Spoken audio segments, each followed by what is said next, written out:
everybody, welcome to Doc's Autos. If you're new, please consider hitting that subscribe button below. Turn on post notifications and you will see all of our new content. If you're returning and already subscribed, thank you very much. Today we are unfortunately working on the Power Stroke. Good old truck Norris. Had a great weekend camping with the family. Got on the road to come home and 2 miles outside of the campsite. No more turb ski. That's no good. So turbo still works. That I checked with my Autel when I got back home here. But I think our problem is the intercooler is cracked. Charge air cooler, whatever you want to call it, that runs in front of all these other good radiators and stuff here.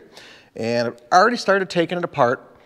And then it dawned on me, hey, I have a YouTube channel with car stuff. Why not record this just because that's what I do? So I did get a head start. Took off our bracket for the hood and for the radiator and the brackets for this here, whatever it is, the condenser, I believe, for the AC. And that leaves us with a couple of more bolts. There are 4 of these, I believe, 13 mil bolts to come off. And then this whole front support should lift off. So that's what we're going to do now.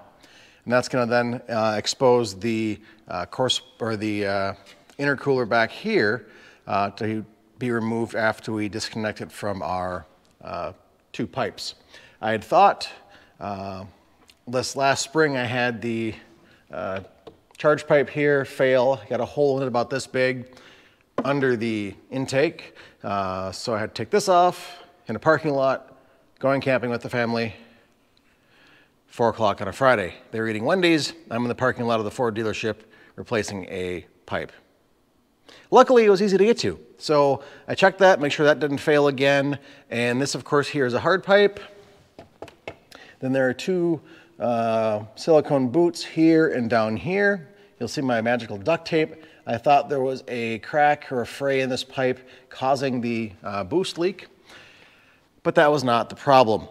From some further investigation, there seems to be a big whoosh sound down in this area. So I'm assuming that is my problem. And I hope that's a problem because we're going camping again in a week and I kind of need the pickup. So I had the camper towed home, thankful for the AAA RV Plus towing. That was pretty awesome. And then I limped the pickup home about 60 miles with no boost. Okay, maybe about 3 pounds of boost. But trying to get up any hill, this is just a gutless wonder and did nothing. Flat ground, I could hit and maintain 70, not a problem. But you hit a little bit of a hill and it just sucks all the life out of it. So let's get back to taking it apart and see if that intercooler is indeed our problem. Is indeed a 13 mil socket. I don't have a ratcheting socket, unfortunately.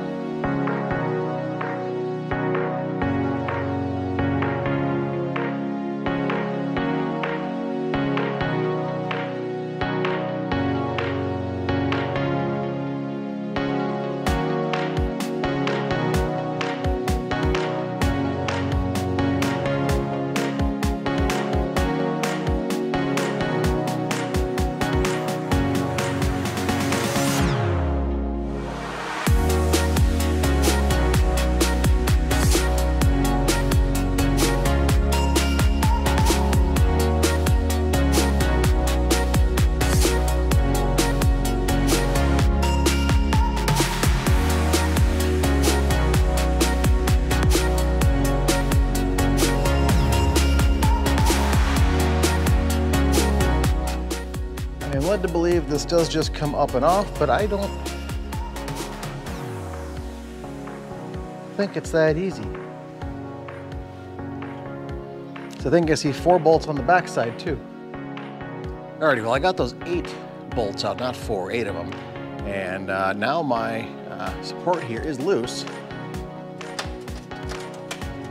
But I'm just gonna need both hands to go ahead and get it lifted up. So we're gonna go ahead and wiggle that up here.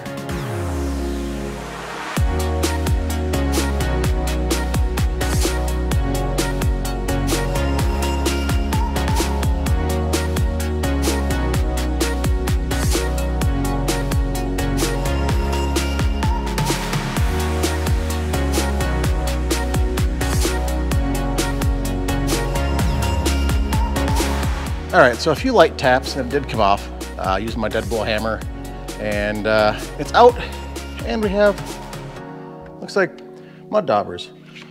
We'll get rid of those too. So here is our intercooler. Now it is free except for the charge pipes to be taken off, so I'm gonna go ahead and do that.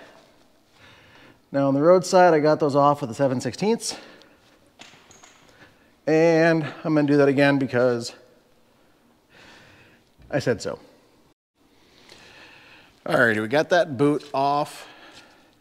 This one here is loose, but I've got to get the intake off here first, and the previous owner put on an air raid aftermarket intake.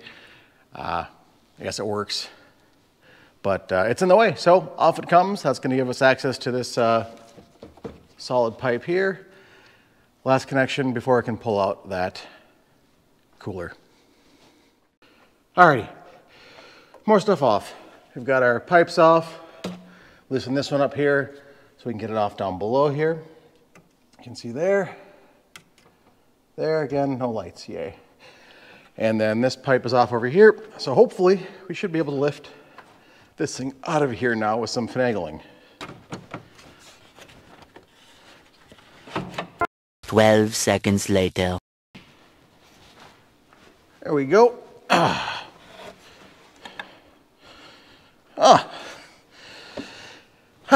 Jackpot, look at that. All right. Look at that, just as I thought and hoped. This little blue gasket should be inside here. So we see this metal crimp has given way. No longer holding air in there. So, no good. Well, that's good news. So now we go looking for parts that I can have here in the next few days. We can go camping again next weekend. Now, I don't know if this has been a long-standing issue that's been starting to fail and just finally gave out today, or what the case was. Who knows? But we'll get it replaced based on availability. Do I want to put a Ford part back in there? Yes, but do I want to pay for a Ford part? No. Do I want to go find a nice Mishimoto? Sure, but do I want to pay for one? No. So we're going to scour around the interwebs, hit up Rock Auto, check the dealer just for fun. A couple of other places. I did some early scouring today. Earlier on eBay, I can pick up a used one for $100. But do I want to put another used part on there with 100 and some thousand miles, not knowing if it came off of a truck that had a tune or anything else like that?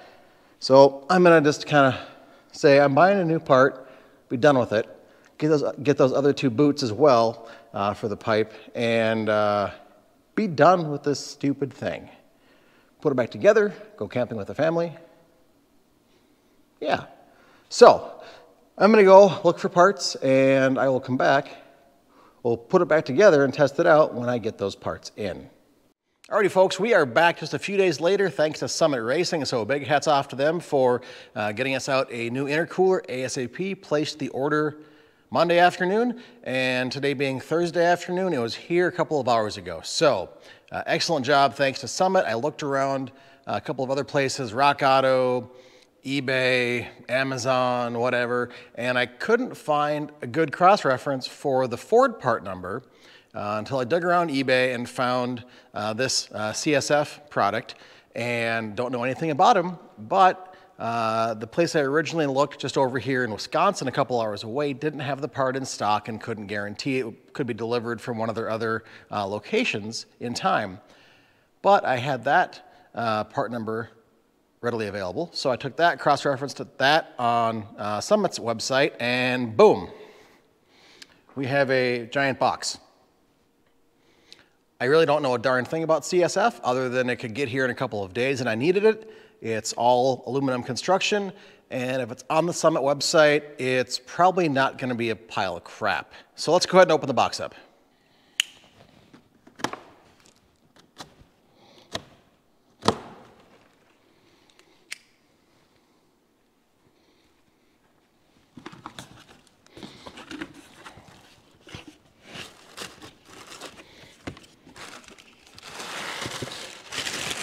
Well, the packaging could have been a little better, I guess, but we've got two big bricks of foam protecting the inlet and outlet. We got a piece of paper with a warranty, and we've got our intercooler. Yeah, that's oh, that's pretty. Look at that. And more importantly, it is all metal. I don't know, is that aluminum or is... Yeah, sounds aluminum, and it looks like it's in one piece compared to that one. Construction quality, dang. I mean, it's heavy, it's sturdy, it looks beefy. Let's just go ahead and throw it in.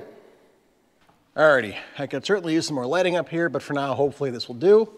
Go ahead and try and sneak in our new intercooler here without damaging any of our existing tubes that are here.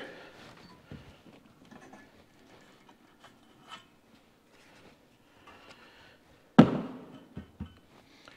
going to take off our yellow caps, and let's see what we've got here. I think this is supposed to be a hair narrower.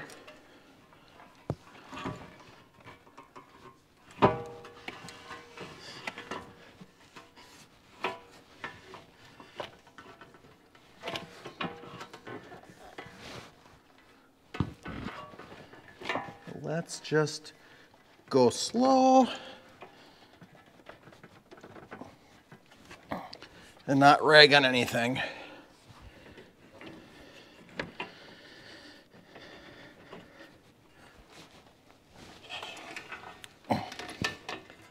So I guarantee if I break something now, I'm not going to get parts by tomorrow.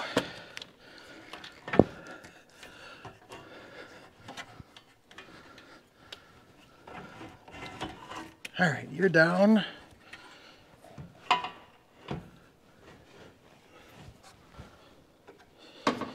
what's over here?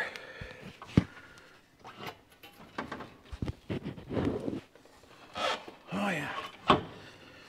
Wires and pipes and wires and radiators. Look at that. Eventually, we get it to drop right where I think it needs to be. It feels like where it needs to be. Let's see. A hard pipe over here fits on without issue.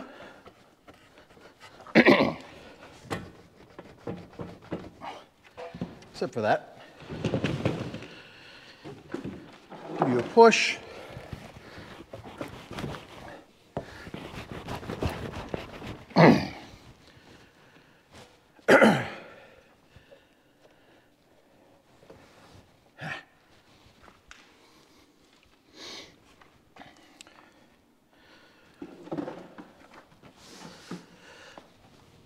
I could really use a little 2-foot step ladder for this thing.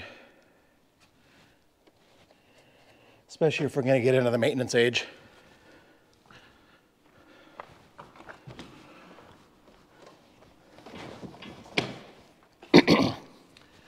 All right, that hard line is on.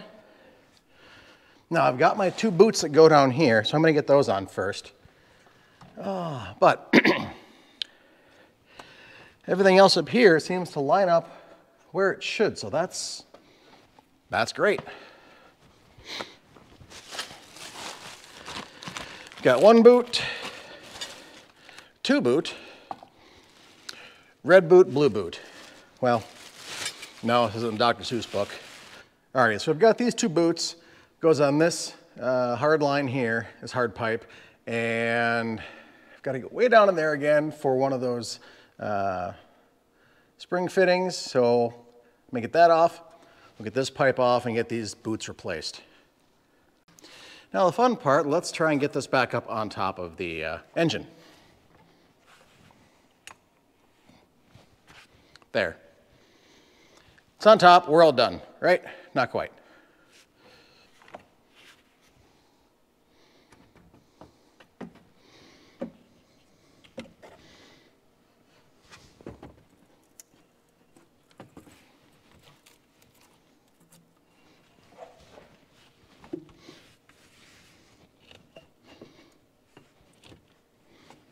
Oh, I need my other clamp. That'd be helpful, eh? Oh, let's see.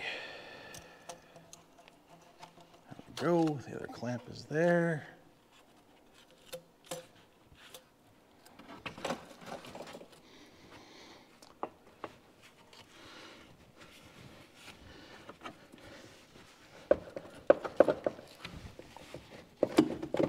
All right, the boot is on where it should be on the bottom.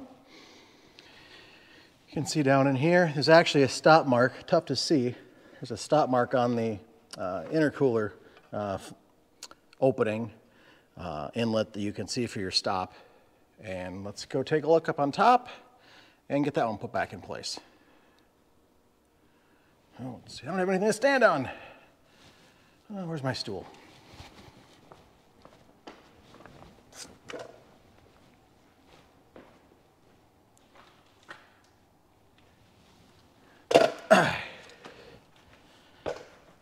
I've got a rolling garage stool I'm standing on. That sounds perfectly safe. Yeah, just fine.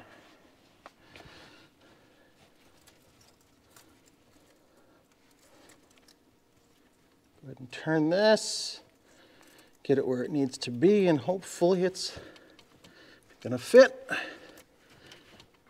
It looks like it's gonna fit.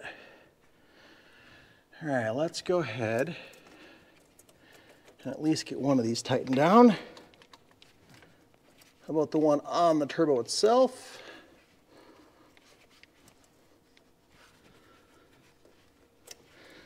And this blue fitting actually did say turbo side, so you do know which way it goes on. I actually read the directions for once.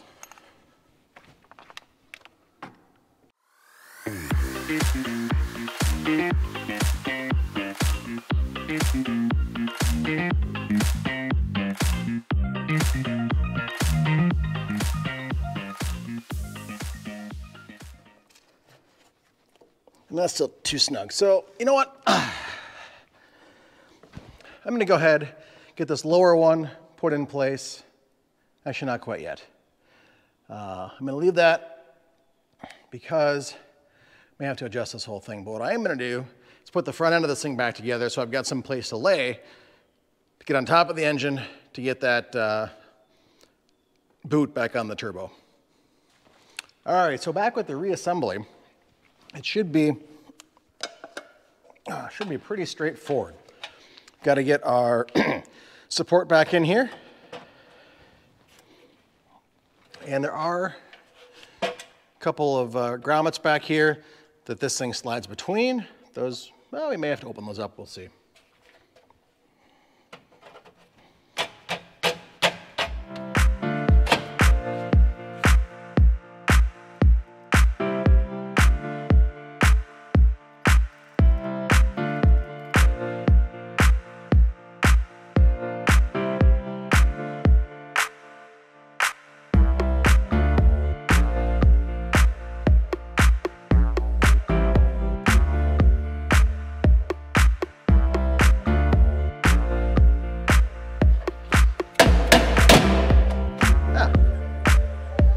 Better over here.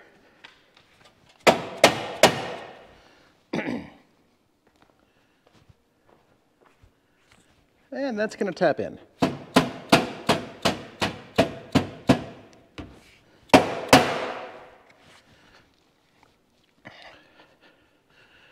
But our holes are off a little bit in here. You can see, got to bring these threads lined up so I can get my bolts in there. So go ahead and see if I can find a tool for that. We are using the age-old favorite tool, the Phillips screwdriver. See if that's going to help us out at all.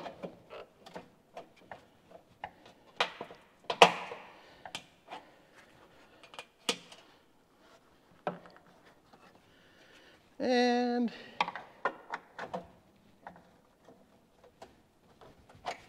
try over here on the driver's side, see what we get. Yeah. We'll run one in and see what we get. That may actually go.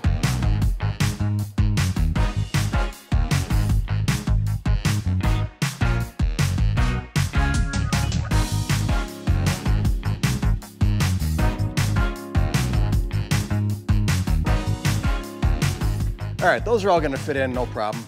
Let me go get those eight bolts back in place, and then we're gonna come back, put the rest of this top on here, the hood latch, then I can crawl on top and get that turbo pipe tightened back up. So I will be right back. What'd Chuck Woolery say? 2 and 2? Is that trademarked? If so, I'm sorry. All right, we've got our 8 bolts in our center support here. And a rule of thumb is don't crank anything down tight until you get them all started. It's a big area here, and while each of the nuts inside here have a little wiggle room, it's best just to go ahead and get everything started, or you'll probably end up taking everything off at least once. So that's done. Let's go ahead and tighten this hard pipe here on Mr. Charge side and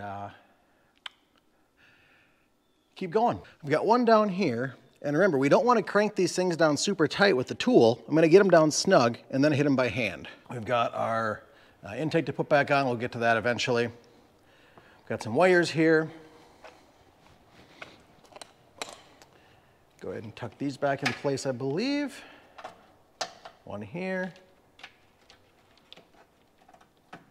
Here. Or are they over one? No, it must be here, here, here.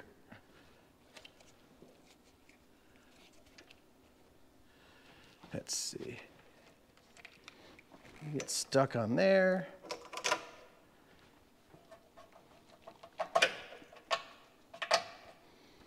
Yep, that looks better. And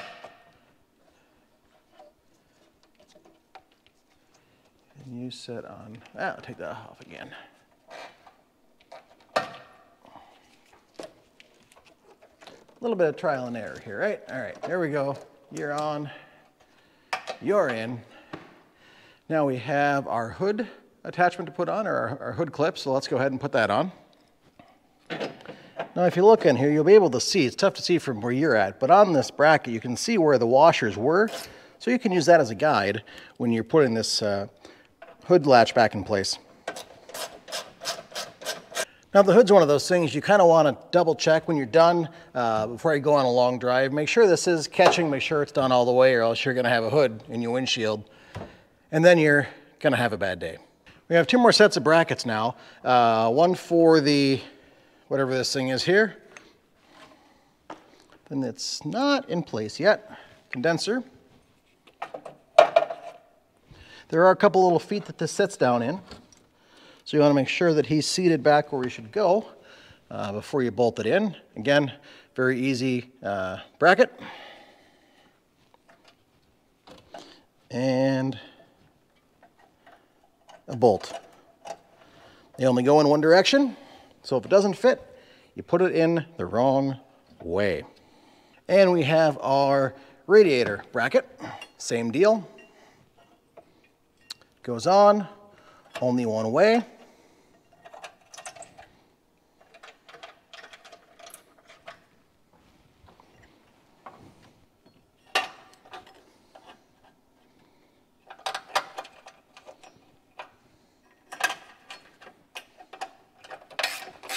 Now we have left to put on our little plastic skirt on the top here. That's going to be super easy. Get under the hood latch, over under. Easier said than done, I guess.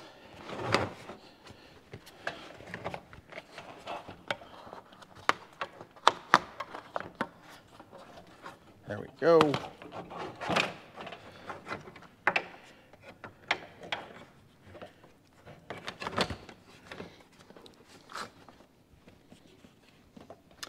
Where's our center mark? Here we go. Go and tap those back down. Go. There. There. There. There. I've got a few more left under here.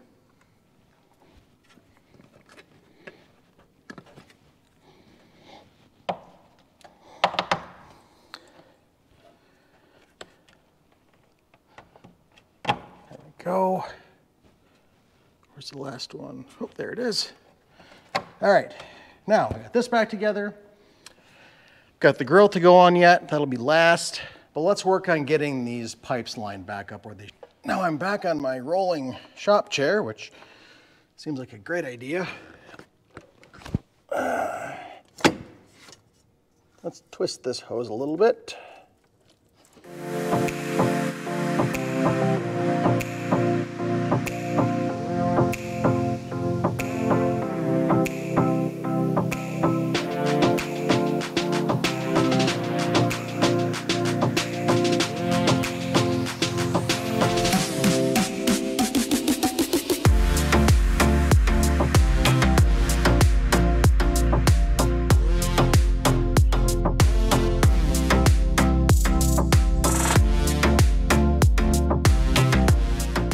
Alrighty, so we've got quickly our air box to put back on and our grill.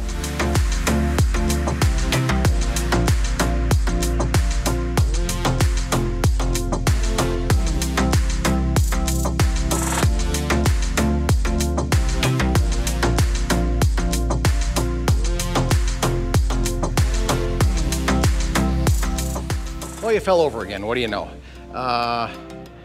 Got all my tools out of here. Air cleaner's back in, pipes are tightened up, all this stuff is done. I've got left to put on the grill. It's over here in the Challenger. It's kind of a nice facelift, don't you think? A little bit of a meaner stance.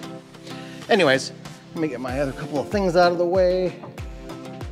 Yeah, it's kind of slippery inside. Oh.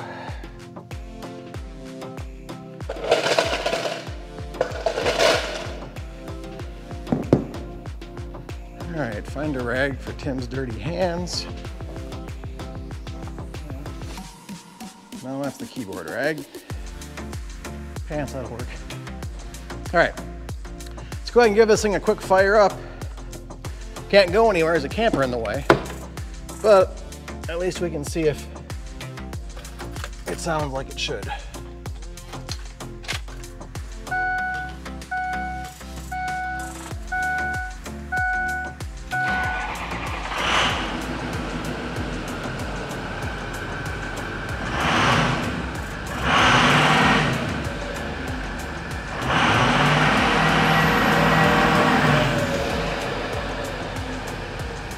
Yep, that's what we're looking for.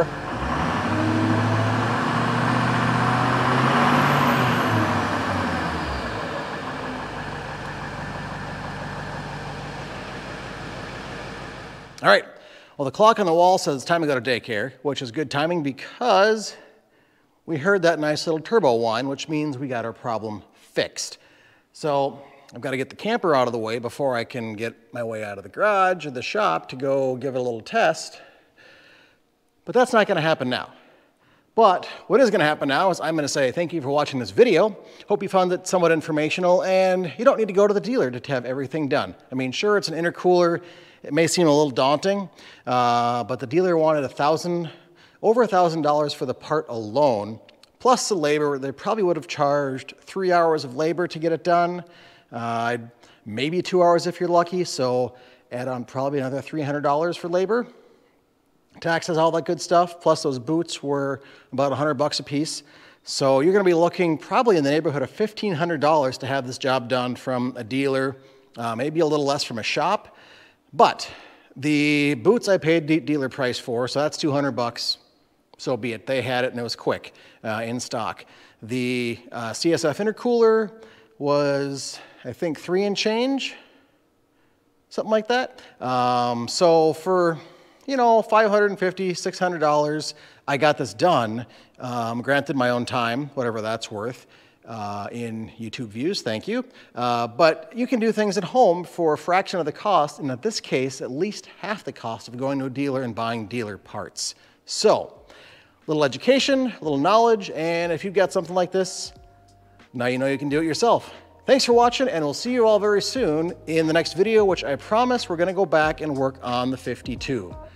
It's lonely over there, and it needs to come out and play. Take care, bye-bye.